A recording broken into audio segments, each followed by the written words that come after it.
Hey everyone, Dr. Schmidt here, and let's take 5 to talk about lower blepharoplasty today. So, starting off, I want to discuss who's a good candidate.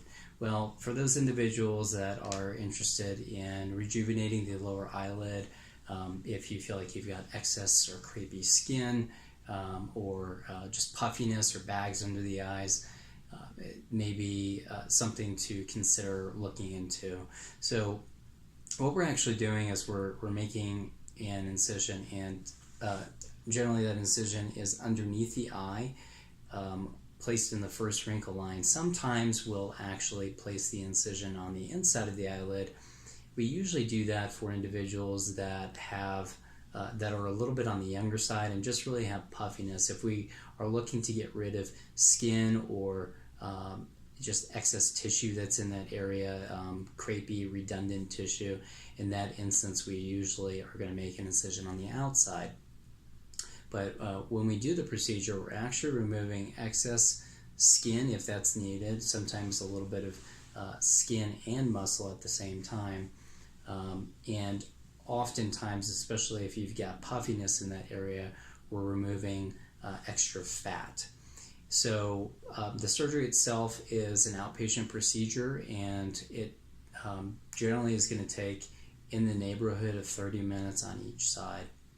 So for both the right and left eyes, we're looking at about an hour or so total. As far as downtime goes, like most procedures, we really want to take it easy for the first couple of weeks, especially in that first week when the chance for bleeding is going to be greatest. That's going to help to reduce some of the swelling, some of the bruising, and some of the complications that can go along with these types of procedures. As far as social downtime is concerned, usually you're looking at somewhere in the neighborhood of, I'd say, 1 to 2 weeks, depending upon what your threshold for being out of the game is. But for most people, a lot of the bruising and a lot of the swelling is going to be healed pretty well after 2 weeks, and you should be looking pretty good, especially if you're going to wear some cover-up makeup by that 2-week mark. We've already talked about some of the incisions, and again, if you have an incision on the inside of the eyelid, we use dissolvable sutures, and so there's really there's no external scar there. On the outside, we use a little tiny what we call a running stitch, and that usually is ready to come out by the 5 to 7 day mark. And a lot of surgeons will actually place the incision just underneath the eyelashes in an attempt to make the scar a little bit less apparent. What I like to do is make that incision just a little bit lower underneath one of the main support mechanisms in the eyelid, and that helps to preserve the architecture and the support for the eyelid so we don't get rounding of the eyelid, which can occur when you place that incision a little bit higher. So that's something a little bit different that I learned in my fellowship that I think provides really good results. And even though the incision is actually a little bit lower, the overall shape of the eyelid is preserved, and in many cases, and in most cases I'd say, patients cannot find that incision or the scar once it's all healed up.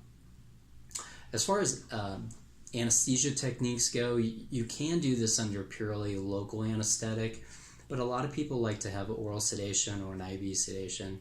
Rarely do we do this under general anesthesia unless we're talking about doing a host of other procedures that are going to be done at the same time. As far as complementary procedures go, a lot of times we, in addition to the bulging, we also get a little bit of settling of the cheeks. So as the cheeks settle, we can start to develop a little bit of hollowness underneath the bag. And so by using a filler or by using fat grafting, we can borrow fat from either the tummy area or the thighs. We can actually take and purify that fat using the pure graft system and redistribute that fat underneath the eye. You can do the same thing with fillers. You're just not going to get a permanent result.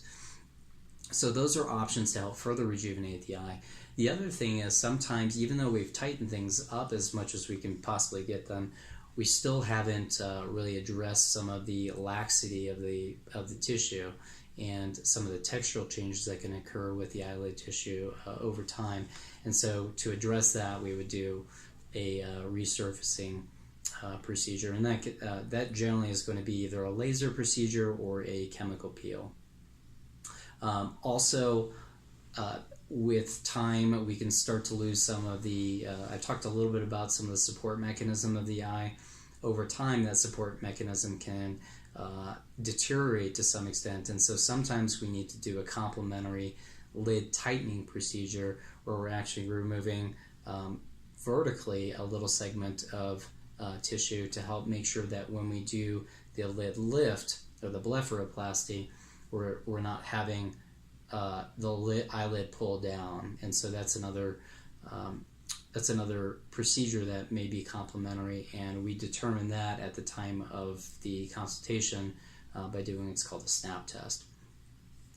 People also ask, can the lower eyelids be covered by insurance in the same way that sometimes the upper eyelids?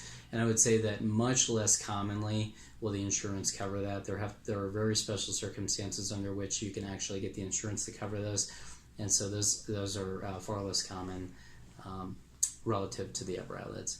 So that's a little bit of an overview on the lower eyelid lift. If you have any questions or concerns, feel free to reach out to us, and I think that'll wrap it up. So hope you have a wonderful day.